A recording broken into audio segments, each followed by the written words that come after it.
Remember that Chinese brand that brought us the first shooting brake from China? Well, guess what? They've gone and made a second one.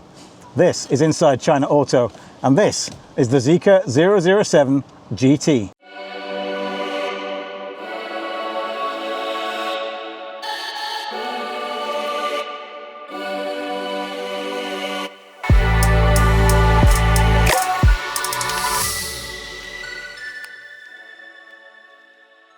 Yes, this is the Zeekr 007 GT. Let's call it the more adventurous brother of the 007 saloon. As you can see, it's a bit more aggressive than the 007 saloon, particularly here on the bonnet where we've got double kind of power domes, kind of sharp slices there in the bonnet. Of course, we've got Zeekr's traditional Stargate across the front with probably about 10,000 LEDs in there. You can do custom different headlamps on there. You can do custom messages, things like that. So again, one of the unique features that you get on a Zeekr.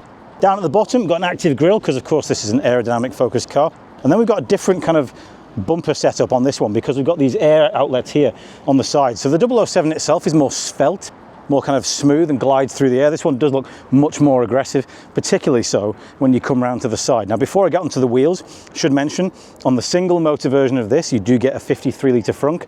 On the dual motor version that we've got, it's probably more like about 20, not the biggest frunk in the front there, but it is quite useful. Should also mention this car comes with air suspension, so you can raise the ride height by about 50 millimeters up to 165 millimeters of ride height, quite a bit more than the Tesla Model Y, which is about 108 millimeters, something like that. So you really can do some reasonable off-road stuff with this car. Now down here, really stylish 20-inch wheels. They've got a few different designs here. These are really nice. You've got your Michelin tyres on there, you've got Brembo discs, and you've got Continental calipers, so only the best on this car. Those brakes will bring this car to a stop from 100 kilometers per hour in about 34 meters, so it is really meaty, good performance to go with the incredible power in this car. But we'll come on to that later on. LiDAR on top of the screen because this car does come with NZP, which is Zeekr's autonomous driving program. You can see we've got a whole bunch of cameras and things around here, and apparently there are some blue lights on this as well that light up when the car's in autonomous mode, but I'm not entirely sure where they are. Coming around to the side, we've got our mirrors here. These are frameless. These are the style that you tend to get on Zeekrs. As you can see, we've got our cameras around there. And then we've also got electric doors. So no button on the B pillar this time. You press this and the door opens electronically. We'll get onto this really nice interior in just a moment, but again, nice to have the electric doors there. We've also got a little screen on the side here. It's not working on our car, but this one can show things like battery status and stuff like that before you get into the car. It can also do facial recognition, so you can only get into the car if you're using your own face. Now, coming towards the back, we get, again, this really sort of sleek design, and it gets more interesting here because we get the floating C-pillar. This is kind of traditional now on Zeekrs, like an upturned shark fin, looks really sharp and aggressive. You also get a roof rack option on this as well, so you can store things on the top. And then again, really more dynamic, aggressive styling at the back here. You get a swallowtail spoiler at the top, and then a ducktail spoiler here, just across the bottom to give you more of that aero. Just keep the back end of the car on the floor.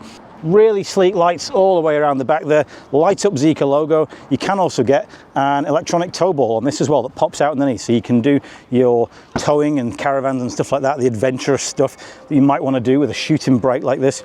And then in the boot, Zeekr have not told us exactly how much space is in here. If you fold down the rear seats, which you can do by pulling these two handles on the side, 1,737 litres. So it's not going to be quite as capacious as something like a Mercedes C-Class or E-Class estate, or even a BMW 3 Series, but it's a useful amount of space. And you get a ski hatch through the middle as well. It's the first time I've seen one of those on a Chinese car for some time. We also get these rails here built into the floor. So you get kind of storage like this. You can slide these bars forwards and backwards to make sure your storage is locked into place here in the back. A little bit fiddly to play with, but quite useful in case you want to keep suitcases and stuff in place. You also get more underboot storage here. So you get a panel there, you get a panel on this side, and you get a deeper pocket here at the back as well for more space in there. So it is quite a practical car, despite the fact that it is quite sexy and kind of sleek at the same time. We also get, by the way, a 220 volt socket here, so you can plug in external things like camping stuff and stuff like that. So yeah, it is quite practical for a car that actually looks this sexy. I would say there are not many shooting brakes out there that look as nice as this one. Even the Porsche Tacan Cross Turismo doesn't look quite as nice as this. I do like the sharp design on it, lots of the smooth glass all around it. Also got a big panoramic roof on top of there. It's a really stylish car from the outside. But let's check out the lovely interior and see what differences they've made over the Zeekr 007.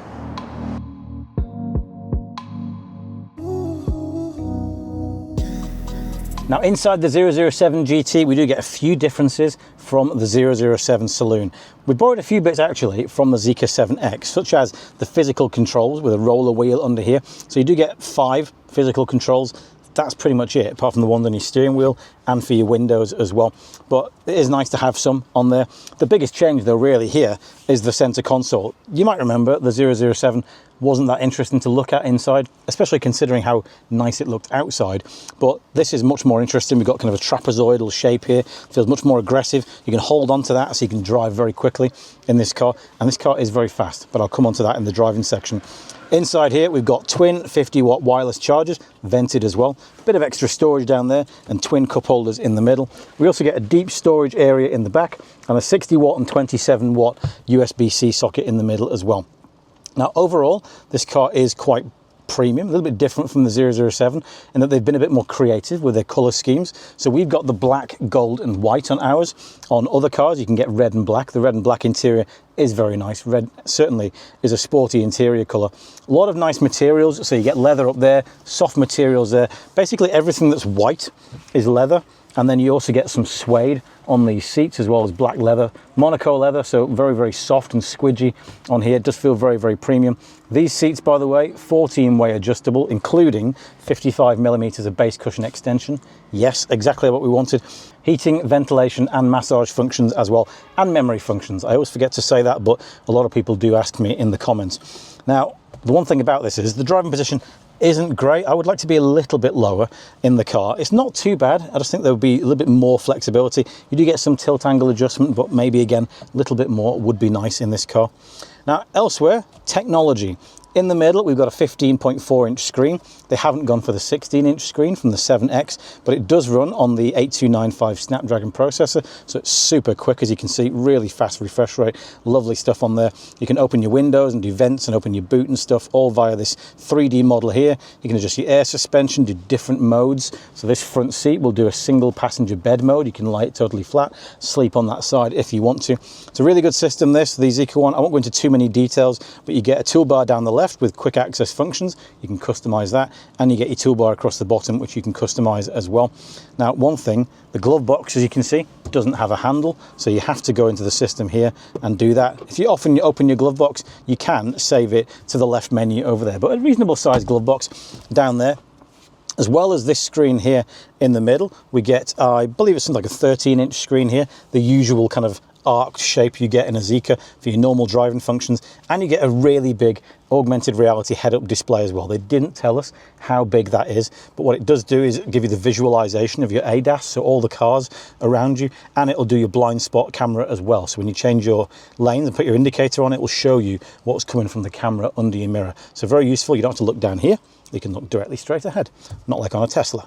Now in this car, as I mentioned, we also have a 23-speaker Zeekr sound system. Produces 2,160 watts of sound, 7.1.4 surround sound. 2 of those speakers, by the way, are here in your headrest, because this screen can do Bluetooth mode, so dual channel Bluetooth, so your passenger and your passengers in the back can listen to different stuff from you. You can get different audio via your headrest here. Apologies for the noise in the background, that's an old energy vehicle. It's an Audi RS4 estate. Very nice, but it is making a bit of noise in the background.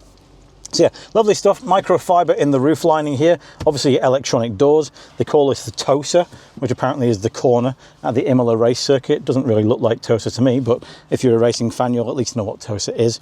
Now, the only downside is your steering is reach and rake adjustable, but in the system, as are your mirrors, again, in the system. I would just like some physical controls for that, please, if we can. Other than that, we do get ourselves a really massive panoramic roof. Now this kind of has some new technology in it that changes color to keep out the light.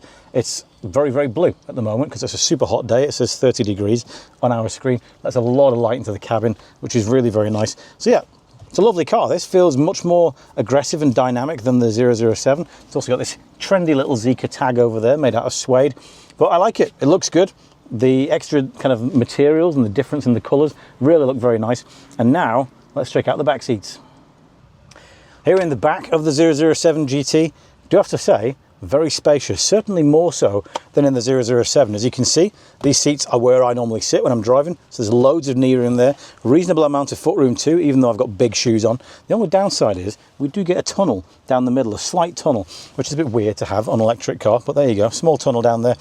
And you do sit quite deep in these seats too, so you get full thigh support, which is surprising in a saloon because you don't often get that in China, but there you go, very nice. Good headroom as well on here. And what else can I tell you? We've got an armrest in the middle with a pair of cup holders and a bit of storage in there. You also get your ski hatch in the middle, which is magnetized, so you can elbow that and get that through there. Put your skis in there. Elsewhere, 2 USB-C sockets for charging your phone, plus ventilation, so you can guide the ventilation, but you can't change the temperature of it.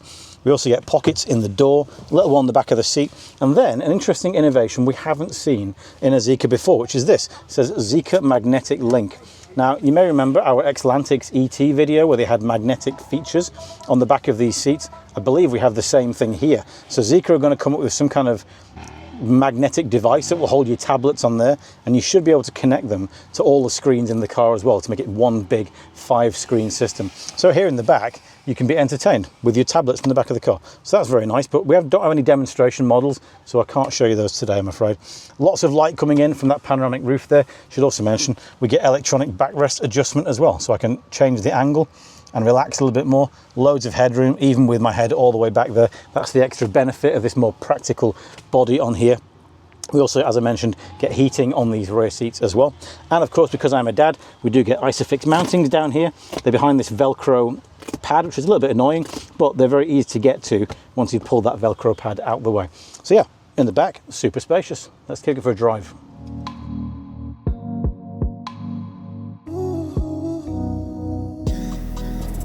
Now, for once on the channel, we've got ourselves a dual motor version of a car. We tend to always get the single motor version, so it's a pleasure today to have the dual motor version of this car.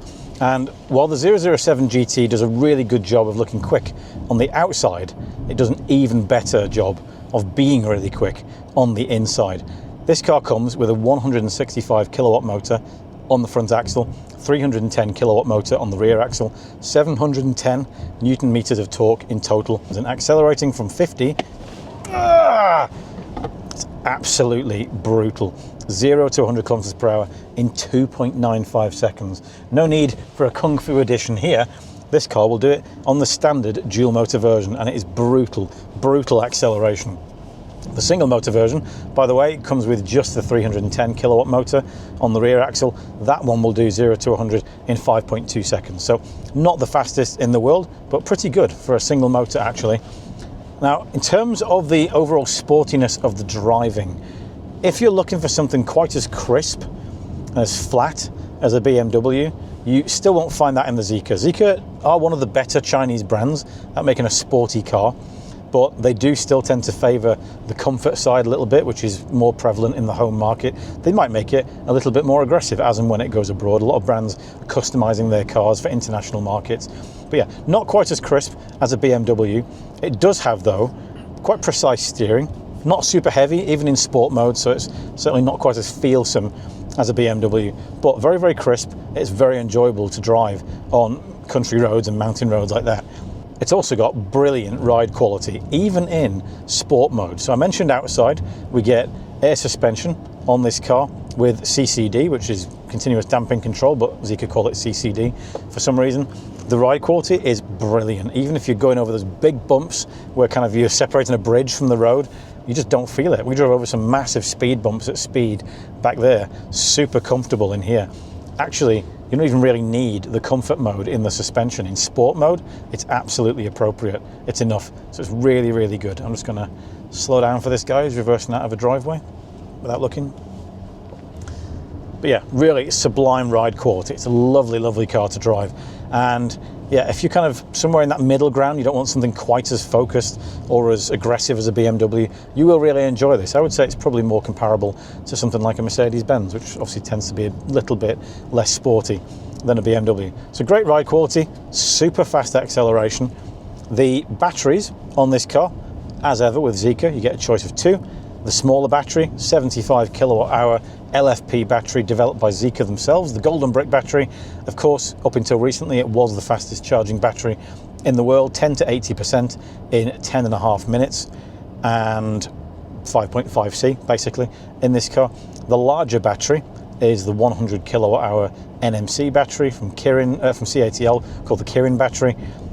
That one will charge from 10 to 80% in about 13-14 minutes, something like that. So also pretty quick, but only 5C charging for the larger battery.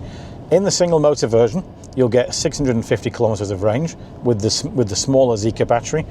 With the larger battery in the single motor version, you'll get up to 825 kilometers of range on, of course, the rather generous CLTC cycle, so knock about 20 to 25% off that in reality. We've been driving around today having a fairly good time, I would say. We're currently doing 23.5 kilowatt hours for the last 100 kilometers, so not super efficient, I would say, but we are in Ningbo where there's quite a few hills, and as I said, we've been in sport mode nearly all day because it's just so much more fun that way. You'll probably get better if you're just tootling around town in traffic and stuff and you put it into comfort mode, let's say. The double motor with the smaller battery, I think as standard you'll get the bigger battery, but you can opt for the smaller battery. You will get about 580 kilometers of range, and the larger battery in the dual motor will get you something like 700 and 720 kilometers of range, something like that. Prices for the 007 GT, we won't get them until the day the video goes out. So check the first comment down below. I will put the prices there in pounds and in dollars, as well as RMB. I'm predicting something like 235,000, maybe 240,000 RMB for the base version with the smaller battery single motor, because the 007 itself, the standard saloon, is about 220,000, I believe, or 210,000 even to buy today. And then it'll probably go up to about 300,000, I would say, for the dual motor with the bigger battery. That would be my guess, but we'll see. Maybe 310,000, because I think the Kung Fu super fancy yellow version of the 007 is about 300,000, so maybe 310. And for that, you get a car that is really very practical. It's, as I said, fantastic car to drive, very, very pleasant if you don't want to be super hardcore, apart from the pace, which absolutely is super hardcore. You also get, by the way, of course, because of that LiDAR unit up there and the cameras, you get NZP, which is Zeekr's autonomous driving program. It's certainly not class leading yet, so it's still a little bit down, I would say, on the Huawei system, which is my personal favorite of the systems in China. But it's pretty good. About 95% of the time, it will do a good job. Every now and then, it'll make a silly decision. So for a left turn with 2 lanes, maybe it will go into the left lane, then the right lane, then the left lane. I said, not a perfect system, but most of the time it'll do a good job. And the more people that use it, the better it will get. I still haven't found where those blue lights are, by the way, on the outside when it's in autonomous driving mode. But yeah, that is standard, I believe, on all versions. And I think you don't have to pay for it as well. They're making it free now for all drivers in China. Kind of started by the BYD war because they made everything free on their cars, apart from the cost of buying it. So yeah, really pleasant car. It's super quiet in here, by the way, as well. Yes, we're on a beautiful road right now. We weren't on such a nice road before. You get double glazing on the front and both side windows as well. So it's really noise suppressed in here. Super pleasant car to drive. Driving position, as I mentioned, not perfect, but pretty decent.